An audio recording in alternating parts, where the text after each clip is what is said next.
High, আমি সুপর্ণা। তো আজকে বনু আর আমি একটু বেরিয়েছিলাম ৭টার দিকে কিছু খেতে প্লাস একটু ঘুরতে। তো প্রথমে মহারাজা যাওয়ার কথা ছিল, কিন্তু সেখানে প্ল্যান ক্যান্সেল হয়। আমরা টিফিনসে যাই, টিফিনস বাই সাগার। আর আমাদের সঙ্গে গিয়েছিল তানের একটা বন্ধু।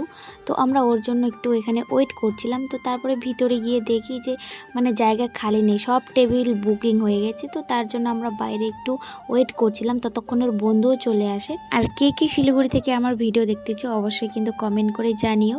তো তারপরে বোনরা খাবার অর্ডার দেয়, তো আমাকে বলেছিল কি খাবি। তো আমি তো এখানে নতুন কিছু জানি না, এখানে কি ভালো পাওয়া যায়, তাই বললাম যেটা ভালো ডিশ এখানকার তো সেটাই অর্ডার কর। তো ওরা একটা রাজকচুরি আর একটা পাপড়ি চাট অর্ডার করেছিল। আর সত্যি খেতে কিন্তু ভীষণ ভীষণ ভালো ছিল, টেস্টি ছিল। আমি লিটারালি এটার প্রেমে পড়ে গেছি। তো এই যে দেখো ওর বন্ধু কত সুন্দরভাবে খাবারটা নিয়ে এলো।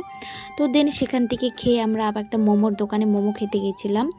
এখানে ওর 3 প্লেট মোমো অর্ডার করেছিল, একটা থাইপো, এটা বড় যেটা আছে ওটা থাইপো, আর মোমো তো দেখতেই পাচ্ছ একটা, আর একটা ফ্রাই মোমো অর্ডার করেছিল। তো প্রথমে যেহেতু আমি খেয়েছি সেখানে রাজকচুরি আর পাপড়ি চাট, তো পেট অর্ধেক ভরেই গেছিলো, অর্ধেক কি প্রায় ভরেই গেছিলো। তো এখানে বেশি মোমো আর খেতে পারিনি। আর যেহেতু এটা নেপালের দোকান ছিল, মোমোগুলো খেতে জাস্ট ওয়াও লেভেলের ছিল।